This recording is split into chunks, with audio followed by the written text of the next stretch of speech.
Salem. En 1692, ce village n'a rien d'exceptionnel. Et pourtant, c'est ici que la peur va prendre le dessus.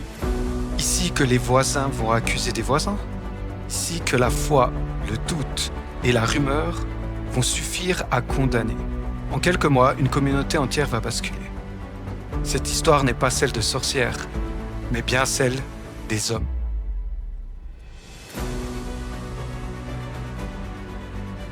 Pour comprendre ce qui s'est passé à Salem, il faut revenir à la vie de ses habitants. Nous sommes dans une communauté puritaine, profondément religieuse, convaincue que le bien et le mal se livrent à un combat permanent. Ici, Dieu est partout, et le diable également. La vie est dure, les hivers sont longs, les maladies fréquentes et les tensions constantes. Chaque épreuve est interprétée comme un signe. Chaque événement inhabituel devient une question morale. Dans un climat, le moindre comportement différent attire l'attention. Une parole de trop, un geste étrange, un silence inhabituel, et très vite, ce qui n'est pas compris devient suspect.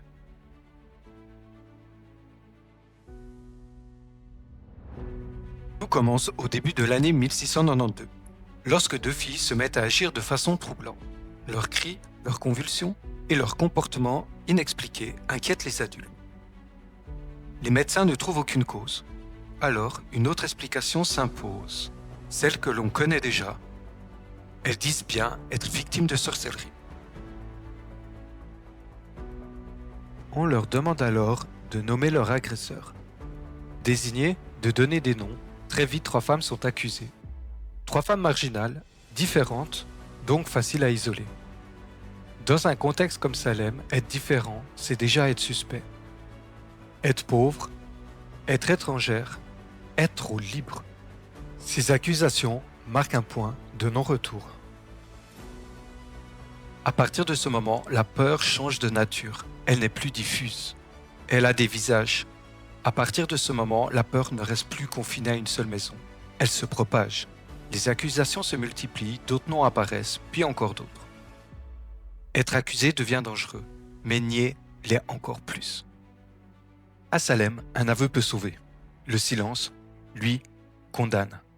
Certains cèdent, non pas parce qu'ils se savent coupables, mais parce qu'ils veulent survivre. Plus les aveux se succèdent, plus la peur grandit.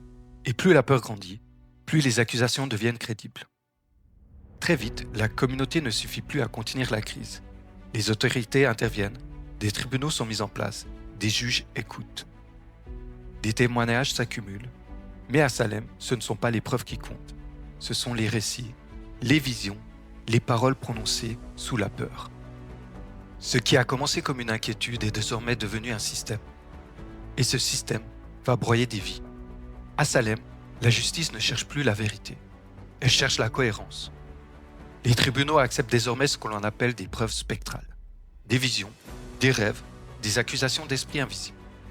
Il suffit d'affirmer avoir vu, avoir senti, avoir été visité. Et ces paroles, même sans preuve tangible, deviennent recevables. Se défendre devient presque impossible. Car comment prouver que l'on n'a pas fait ce dont on vous accuse dans l'invisible? Certains commencent à douter, mais bien trop tard. Car remettre en question le système, c'est risquer d'en devenir une cible. Les prisons se remplissent, les procès s'enchaînent, et la peur désormais est institutionnalisée. À Salem, la justice est convaincue d'agir pour le bien, et c'est précisément ce qui la rend dangereuse. Lorsque les exécutions commencent, le doute existe déjà, mais il n'est plus assez fort pour arrêter la machine. Lorsque la machine s'arrête enfin, le mal est déjà fait. À Salem, des innocents ont été emprisonnés, d'autres ont été exécutés, mais aucun sort n'a été brisé, aucun démon n'a disparu. Ce qui s'est dissipé, en revanche, c'est la peur. Lentement, trop tard. Certains reconnaissent leur erreur, d'autres se taisent. Les procès sont annulés, les condamnations parfois réhabilitées, mais aucune décision ne rend la vie à ceux qui ont été brisés. Salem n'a pas révélé l'existence des sorcières. Salem a révélé autre chose. Ce qui arrive lorsque la peur devient une certitude, lorsque la foi remplace le doute et lorsque la justice cesse de questionner. Cette histoire n'appartient pas seulement au passé. Elle nous rappelle ce que des hommes ordinaires sont capables de faire lorsqu'ils sont convaincus d'avoir raison. Les événements de Salem s'étendent sur un peu plus d'un an, de 92 à 93.